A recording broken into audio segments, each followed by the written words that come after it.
kan? Kata Nabi begitu. Habis sholat kita baca zikir. Kata Allah dalam Al-Quran, فَأَمَّا مَنْ ثَقُلَتْ مَوَازِينُهُ فَهُوَ فِي عِيشَةٍ. Ada orang yang timbangan amalnya berat, maka dia kehidupan di akhiratnya akan bahagia. Segala sesuatu yang dia lakukan bernilai di mata Allah. Apa? Ibu jangan dikira ketika ibu piket nih ya, terus biasanya ada air minum. Mana air minumnya? Oh, belum datang. Ibu yang piket kan nyimpen air minum di meja. Yang satu nyimpen buat sedotannya. Sedotannya yang satu minumnya, yang satu sedotannya, yang satu pegang sapu, yang satu gelarin meja. Emang itu perbuatan kelihatannya kecil. Tapi apa kata Rasulullah? Jangan-jangan ada suatu perbuatan yang kalian anggap remeh, padahal perbuatan itulah yang menyebabkan kalian masuk surga. Remeh dianggapnya, Bu. Lebih sulit masangin sendal. Apalagi kalau sendalnya bagus, dielap dulu, disemir dulu, kan gitu, Bu ya. Ini nggak ada yang remeh-temeh gitu. Ada sesuatu pekerjaan yang pekerjaan itu justru mendatangkan rahmat Allah. Kenapa? Karena di situ benar-benar tulus ikhlas, tidak ada kepengen dilihat oleh manusia. Mungkin kalau model saya punya gelar, model saya di depan, kemudian tiba-tiba ada keinginan dihargai, dihormati, Allah tidak memandang perbuatan saya itu. Tapi ada ibu-ibu yang cuma seperti ini sekarang, air minum digelarin, nggak ada yang melihat ibu, nggak ada yang memuji, kan? Betul nggak, Bu? Hal-hal yang sepele nggak ada yang memuji, tapi kita ikhlas karena Allah. Jangan-jangan itu surga itu dekat sama kita. Yang kecil bisa jadi rahmat, yang besar apalagi gitu. Nah itu ya, Bu ya. Al-jannatu aqrabu ila ahadikum min sirakin na'li. Begitupun amal perbuatan yang buruk. Kita sudah rajin ngaji, ke pengajian. Di tengah jalan ada saudara kita lewat pakai sendalnya nggak bagus atau kerudungnya nggak matching lah ya, Bu ya. Tiba-tiba kita ngegumam apa? Gerendeng dalam hati. Nah, si orang enggak tahu model kali ya. Masa kuning padanannya merah atau hijau padanannya biru? Gitu dalam hati, Bu. Kata Allah, neraka lebih dekat daripada ikat tali sendalnya dia. Udah bagus kita ngaji, Bu. Udah bagus kita sholat. Udah bagus infak. Tiba-tiba ngedumel tuh di jalan, Bu. Allah gak suka. Itu bisa yang menjerumuskan kita ke dalam neraka yang mudah tadi. Astagfirullahaladzim.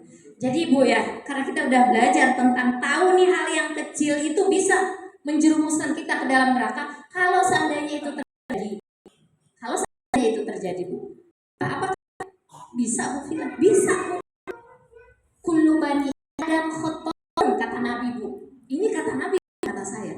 Setiap kamu, Bu, katanya, pasti berbuat kesalahan. Enggak itu awalnya, tapi karena dia lewat, kita nilai kan. Wairu khotoina tawabina. Dan sebaik-baik perbuatan salah kalian langsung tobat. Orangnya udah lewat tuh, langsung istighfar, Bu. Astagfirullahaladzim. Ya Allah. Neraka itu lebih dekat daripada ikatan tali sendal. Jangan-jangan ya Allah, ampuni ya Allah tadi. Nilai orang yang tidak pantas. Tuh, berbicara hati itu kita hati. Maka hati kan namanya hati.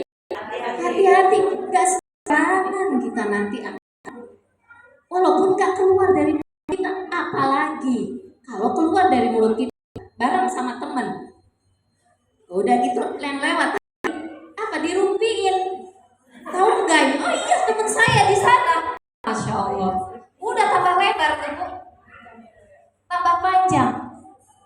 Itu tadi baca doa kita di rumah, malaikat langsung minggir, nggak jadi buat temenin. Tapi ketika kita bertobat, malaikat balik lagi.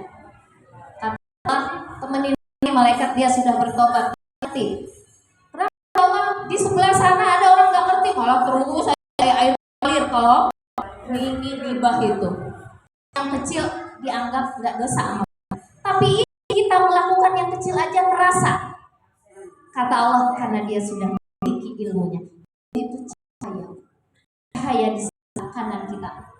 Kalau dalam Al-Quran cahaya itu ada dua, Bu. Cahaya yang di depan, cahaya yang di samping. Cahaya itulah yang akan membuat kita bisa berjalan di siratal mustaqim.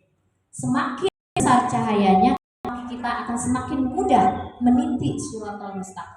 Yang kita minta minimal 11 kali sehari dalam sholat kita.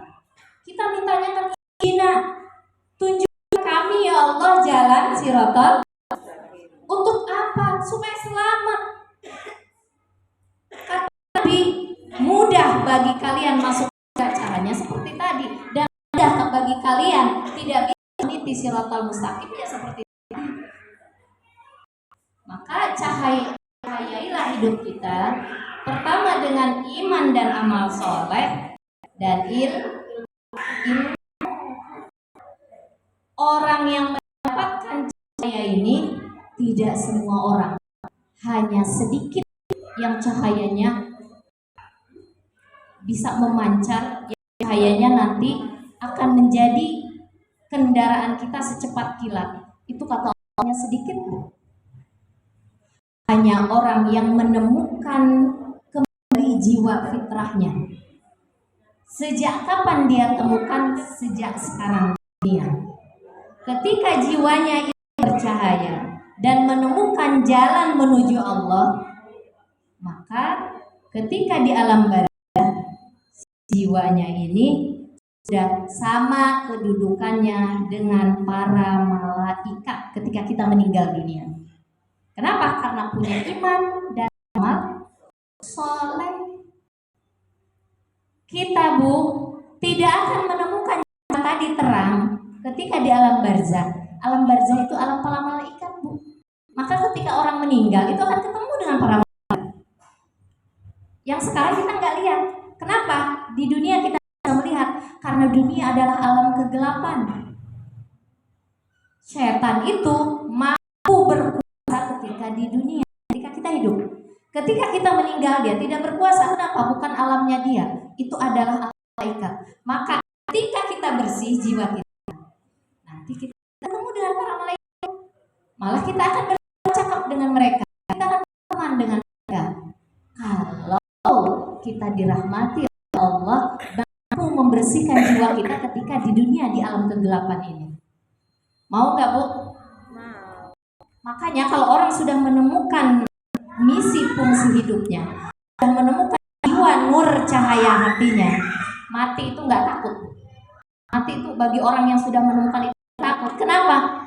Orang saya akan ketemu dengan alam cahaya, alam malaikat, malah ketemu setan lagi. Ada nggak, Bu, ceritanya di obok-obok setan?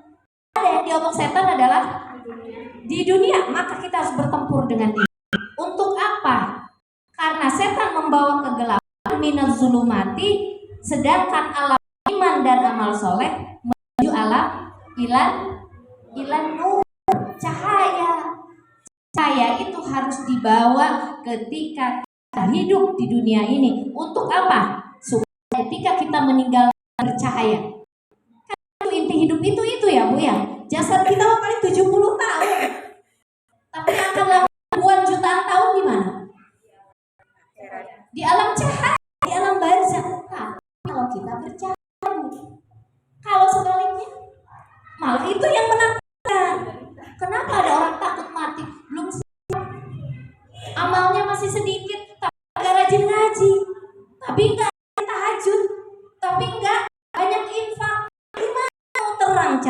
jiwanya. Takut tapi tidak diatasi ketakutannya tadi. Orang-orang yang belajar ingin makrifat pada Allah itu adalah orang yang ingin membersihkan jiwanya. Orang tidak akan, kalau bersih jiwanya dia akan menemukan rohnya. Tapi kata Imam Al-Ghazali di dalam buku Al-Ihya Ulumuddin bagian keempat itu Bu, sebelum orang itu menemukan rohnya, dia harus membersihkan qalbnya dulu. Kan ada istilah Ibu pernah dengar nggak? Barang siapa yang mengenal dirinya, maka dia akan mengenal rohnya.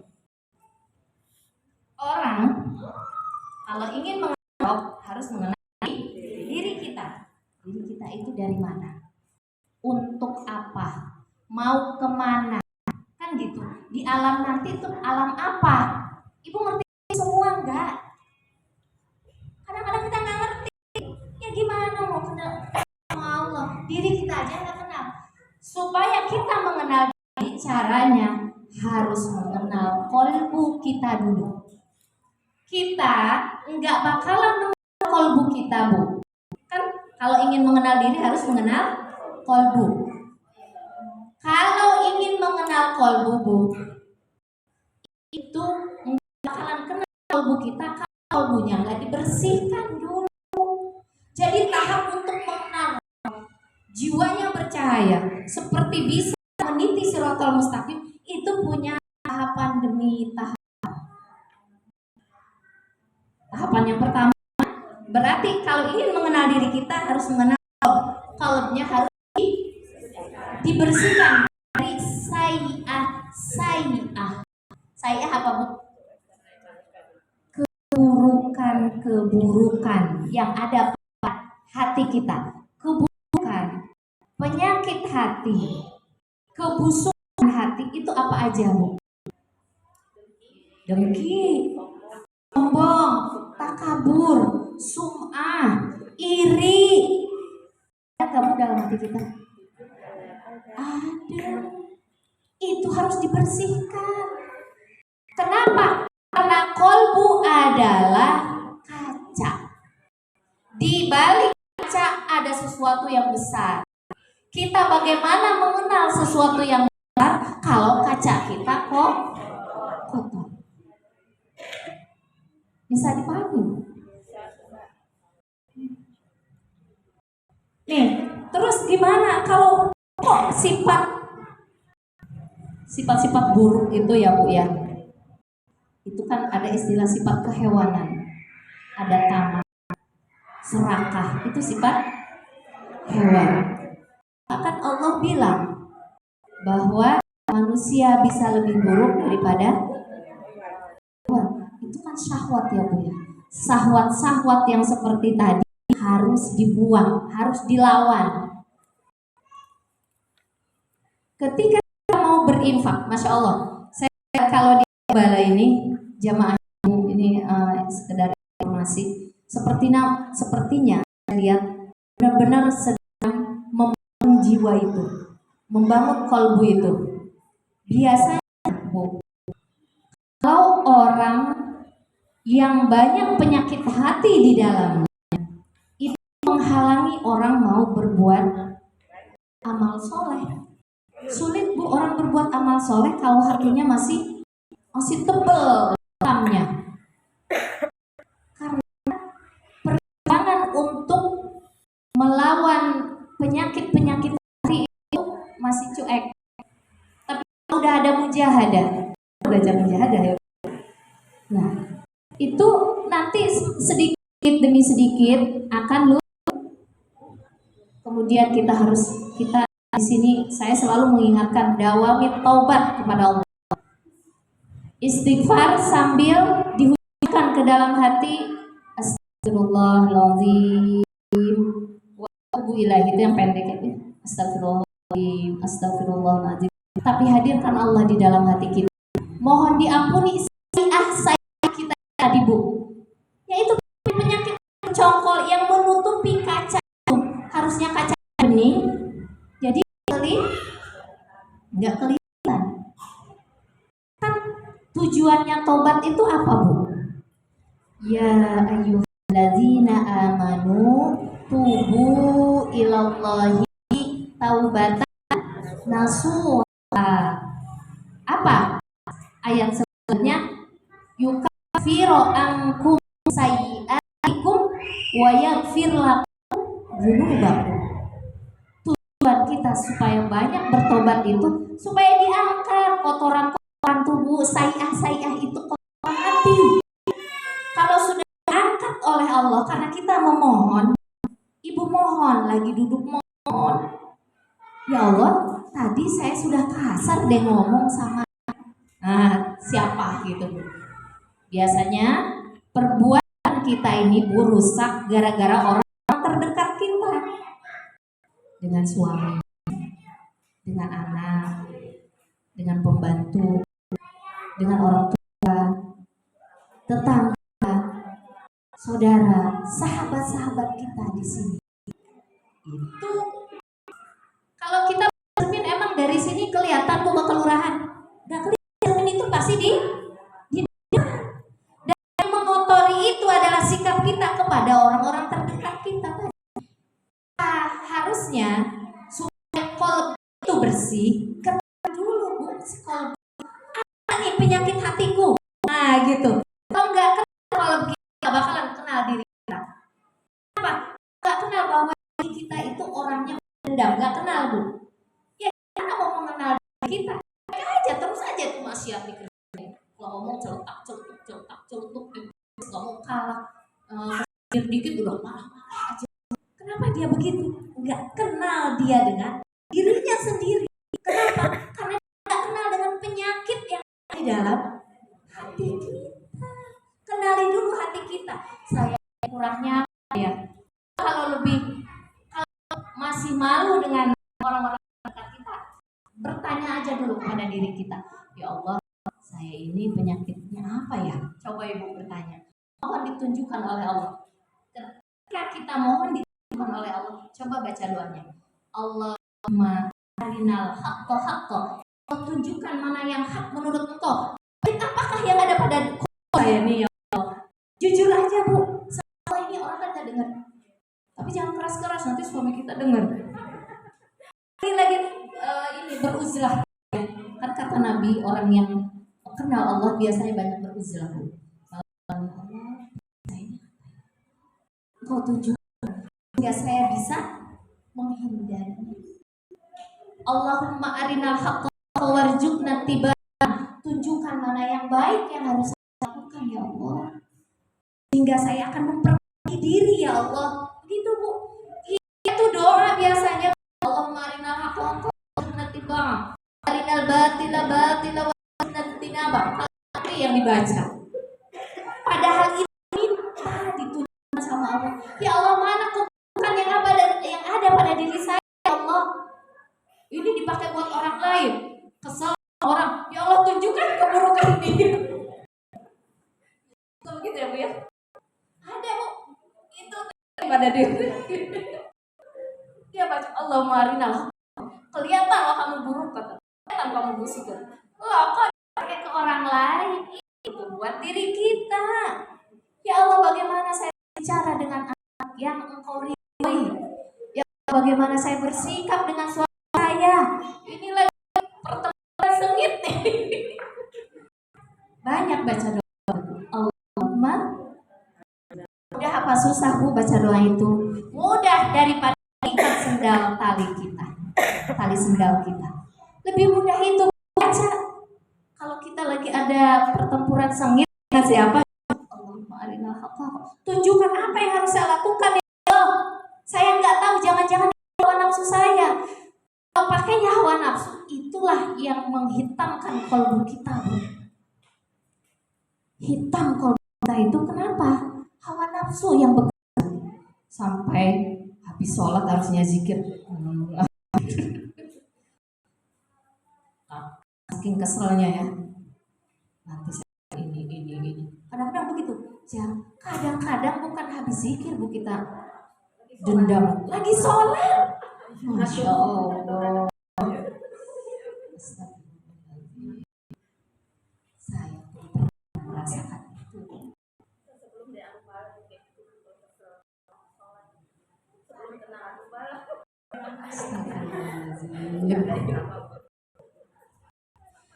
Sekarang mah kalau mau sholat, ya Allah, hamba mohon minta sholat ini khusyuk ya Allah. Jauh dari jaga ya sholat tidak khusyuk. Kalau ingat dapur aja buru-buru balik ke kolbu. Yang doan bu awalnya jangan kenal kita, ya. Tapi kolbu. Sebelum kita sholat itu kolbu nggak banyak pengaruh. Kalau di bawah dendam, iri, sombong, ketika kita sholat kurang berpengaruh bu, walaupun kita sholat begini ya Allah, jadikan sholat khusyuk.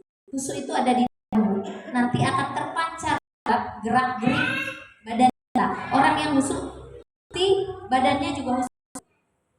Jadi kalau kolbunya khusyuk, nanti sholatnya bakalan gerak-gerak begini, tenang dia berdirinya tenang, kolbunya khusyuk tenang, rukunya juga tenang. Jadi kalau ada orang buru-buru, kalau punya nggak usah. Itu orang sholatnya begini, Allah, 5 menit selesai. Diragukan tuh kehusuannya bu, kecuali berat ya. Ini nggak darurat, itu diragukan. Kenapa? Orang yang khusyuk kolbunya itu jawahir, artinya jasadnya, jisimnya, raganya juga akan tenang. Orang yang khusyuk menikmati sholatnya. Saya berarti sudah khusyuk, tapi sedang memperjuangkan. Kita ini lagi belajar ya bu ya, sedang memperjuangkan. Jadi kalau ingat apa-apa, ya Allah, buru-buru mohon, ya Allah, kembalikan ke kolbu kita. Tapi kolbu itu biasanya tidak banyak memberikan pengaruh yang banyak kalau kita belum mengenal penyakit-penyakit yang ada pada diri kita. Itu susahnya bu. Tapi kalau kita belajar nih, saya itu kalau kesinggung aja sama suami, udah gitu dipelototin suami, oh langsung tumbuh marahnya, itu dendam akhirnya. Nah, itu sulit bu sholat khusyuk. Kenapa? Si kolbunya masih gelap. Sholat khusyuk itu akan berbarengan dengan sikap kita dalam kehidupan. Nanti akan terbawa dengan kolbu yang terang. Kolbu terang itu yang memancarkan, sholat itu akan terpancar cahayanya. Itu cahaya, ketenangan, kebahagiaan. Dia akan mempengaruhi sholat tanha, akan ke situ nantinya. Tapi diawali dulu sholat, sikap kita, pikiran kita, tindak tanduk kita.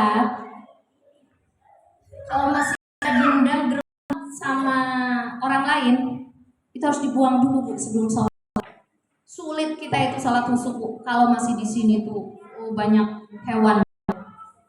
Ibaratnya para ulama mengatakan hewan yang ada, hewan buas yang ada pada kolbu kita.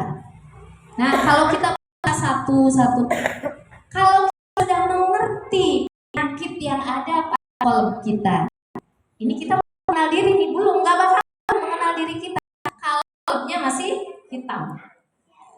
Kalau kita belum mengenal kolbu kita, kolbu itu artinya apa sih yang buruk pada diri saya? Seperti orang punya penyakit, contoh dia punya penyakit jantung, dia nggak tahu bahwa dirinya punya penyakit jantung, tiba-tiba anfal kan, koma dan sebagainya. Tapi karena emang belum ajalnya dia hidup lagi gitu ya bu ya. Tapi dia nggak mau tahu. Kenapa ya saya kemarin begitu? Udah cuek aja. Coba kalau dia datang ke dokter ya, spesialis jantung atau apa, dok penyakit saya apa? Ditanya dulu di bagian umum. Kata dokter umum, ibu harusnya ke spesialis jantung diarahkan. Ketika ditanya, dok penyakit saya apa? Ini. Oh, terus apa yang harus saya lakukan? Ibu harus begini, begini, begini, begini. Cek rutin setiap bulan, minum obat, ini yang harus begini. Akhirnya si ibu walaupun punya jantung, tapi dia tetap dalam kondisi yang afiat. Afiat itu sehat. Mungkin dia sakit, tapi sehat. Loh kok bisa sakit seger? Bisa Bu, ada orang punya darah tinggi tapi kalau seger ya darahnya emang tinggi tapi nggak apa-apa. Ada orang nggak punya penyakit apa-apa, bawaannya nggak seger, loyo, lunglai, lesu, nggak sakit pada. Kita doakan sama Allah, Allahumma inna nas'aluka afiyah, Allahumma inna nas'aluka al-afwa wal afiyah. Minta disegerkan. Mau kasih sakit diabetes kayak puntennya, ibu kan kena diabetes tapi seger, ngasih rajinnya luar biasa itu, berarti afiyah. Sakit tetap kuat untuk ibadah. Nah, ketika seorang sudah mengetahui bahwa dia punya deteksi itu, dia akan menghindari sesuatu yang bikin merusak kesehatannya. Nah, begitupun kalau kita belajar tentang mengenal penyakit hati, maka kita akan menghindari itu. Tadinya mau ngomong ya air sungai, sekarang mah kalau mau ngomong mikir dulu, berarti udah kenal hati kita. Kalau mau infak tuh dulu asik, bentar-bentar sumbangan, bentar-bentar balas dulu. Melawan si bahil saya. Bahil itu akan menutupi kolbu kita. Kayak di Anubala ada di di sini sudah takdir Allah. Tapi setelah saya telusuri, mungkin kolbunya sudah mulai gampang untuk berbagi. Kolbu yang terang itu gampang untuk berbagi. Tapi kolbu yang susah, walaupun berbagi, mungkin proses dulu. Nggak apa-apa, itu kan perjalanan juga ya, perjalanan hati. Apa sih? Bentar itu. Karena mengenal penyakit-penyakit yang ada di kolbu, bakhil itu penyakit Bu, yang merusak kita. Saya ingin menumpas salah satunya, banyak untuk membersihkan kolbu yang iri, dengki, macam. Dan salah satunya adalah bakhil. Kenapa? Karena orang tidak akan masuk surga kalau bakhil. Apa Allah di dalam Al-Quran? Uiddat lil muttaqin, surga itu ditentukan bagi orang yang bertakwa. Siapa orang yang bertakwa? Alladzina yunfiquna fis sarra wad dharra. Saya di Majelis Ta'lim Anubala selalu mengajak ibu orang pas-pasan bersedekah, berderma. Ibu kaya lebih banyak lagi. Inilah kunci kita masuk surga. Apa cirinya? Berderma, berinfak, baik kala lagi berkelapang, punya berlebih dikasih oleh Allah, maupun dalam keadaan pas-pasan, kadang dikasih kurang oleh Allah. Semuanya bergerak untuk menuju surganya Allah.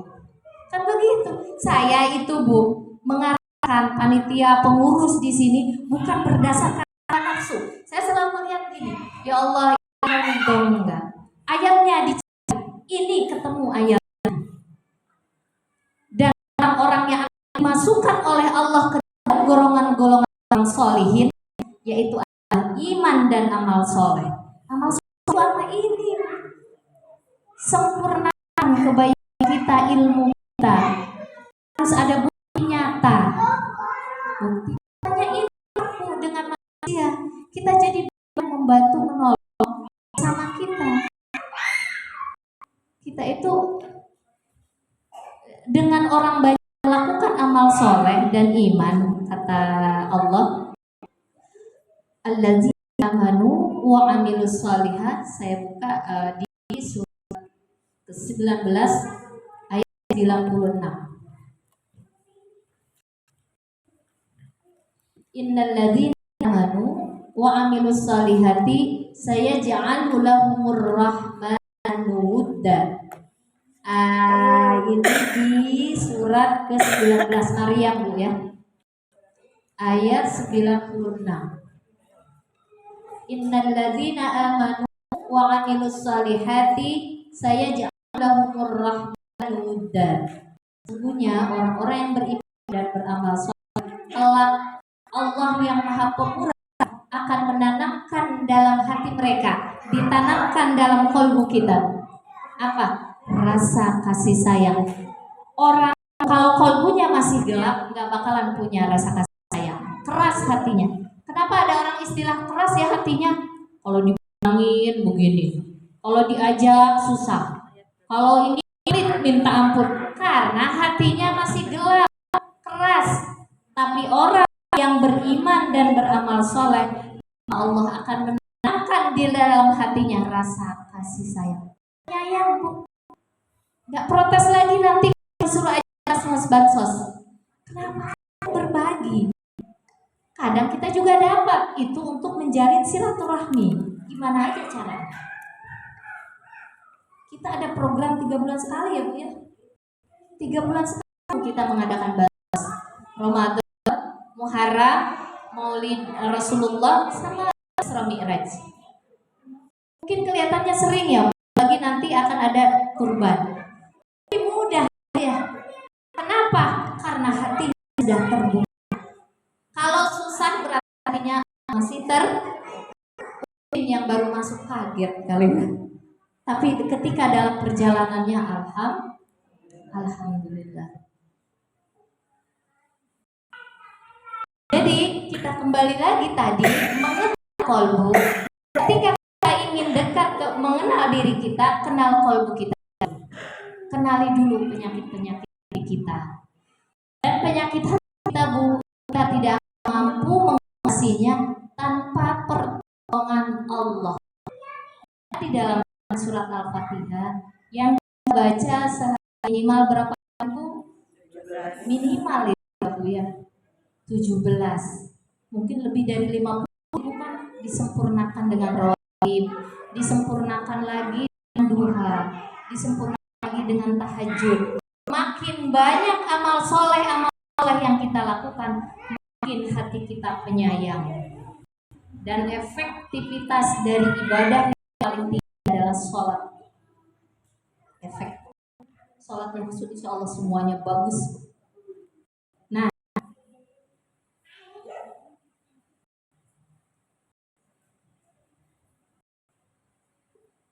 ketika kolbu kita sudah mengerti, kan tidak bisa ya Bu ya dengan usaha kita doang mengatasinya. Ya Allah saya udah nggak jadi orang yang egois lagi deh. Udah ini lagi iri-irian lagi, bodo amat, tetangga gini tetangga gitu. Ngatasinya kalau pakai kemampuan diri kita, hawa nafsu kita bakalan. Masa ada teman buangin namanya sikut teman kan gak mungkin. Iri itu kan hawa nafsu ya Bu ya. Kita bilang saya mah udah irian lagi, saya mah udah nggak bohong lagi, saya udah nggak dengki lagi. Kita mohon pertolongan Allah. Nonsen.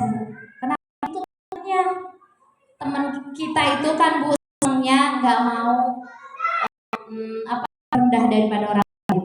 Itu tipikal manusia begitu Bu. Nggak mau kalau direndahkan orang lain. Kesinggung dikit aja marah. Tiba-tiba kita bilang, saya udah nggak jadi pemimpin lagi tanpa mohon pertolongan Allah. Gak mungkin, temennya itu kan si sahwat itu hawa nafsu. Susah Bu ngilanginnya, gimana caranya? Minta pertolongan. Ya Allah, Engkau lebih tahu apa yang terjadi pada penyakit hamba ini.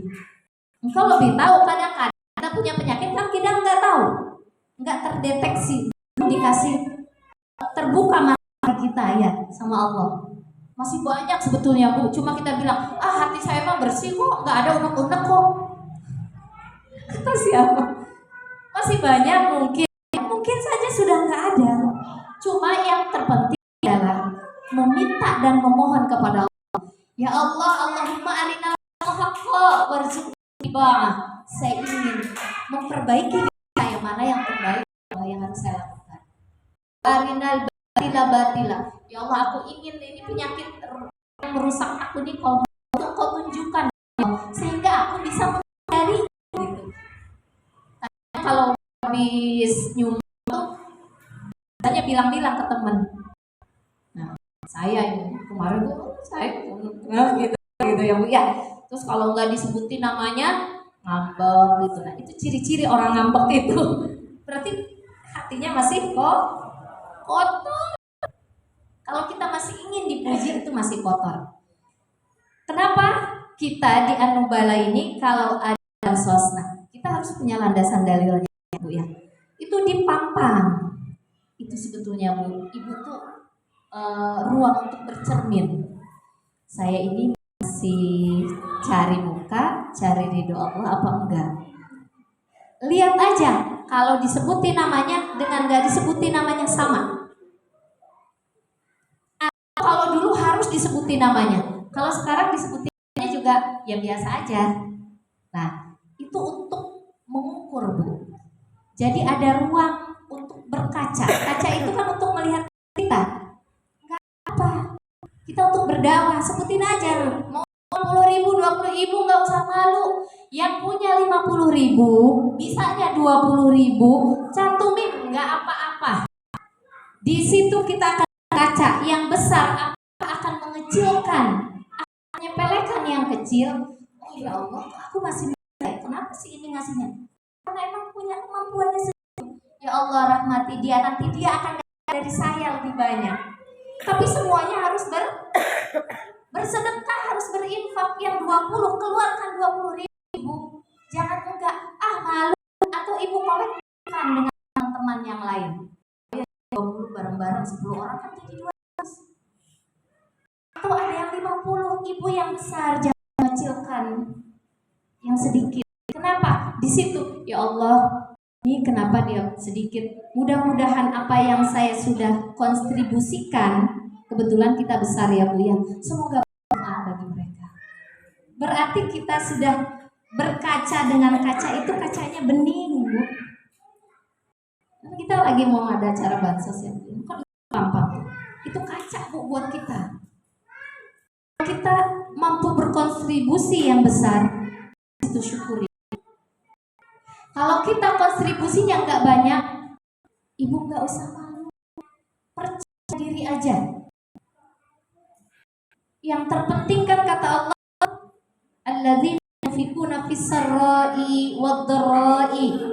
Ketika banyak maupun sedikit tetap keluarkan. Nah itu. Jadi kembali lagi, masuk surga itu sangat mudah. Kalau lihat di sini, sangat mudah. Lakukan sesuatu, mencari ridho. Habis sholat, oh saya lebih mudah ya zikir, berarti itu sedang dimudahkan oleh Allah. Kok kalau ngaji seminggu 3 kali, aku datang terus, berarti sedang dimudahkan Allah. Sudah jam 11:30 lewat ya Bu ya. Kita lanjut besok. Hadisnya insya Allah. Karena belum selesai Bu. Sahabat Nabi bertanya kepada Rasulullah, ya Rasulullah, apa sajakah yang mengantarkan saya ke surga, dan apa sajakah yang menghindari saya ke neraka? Kata Rasulullah, laqad sa'alta an azim, kamu ini bertanya tentang sesuatu yang besar, wahai Muaz. Muaz Jabal yang bertanya kepada Rasulullah, innaha, sesungguhnya orang yang masuk surga itu layasir, Allah mudahkan masuk ke dalamnya, dan masuk neraka itu. Kalau salah satu indikasi mudah yaitu ibu,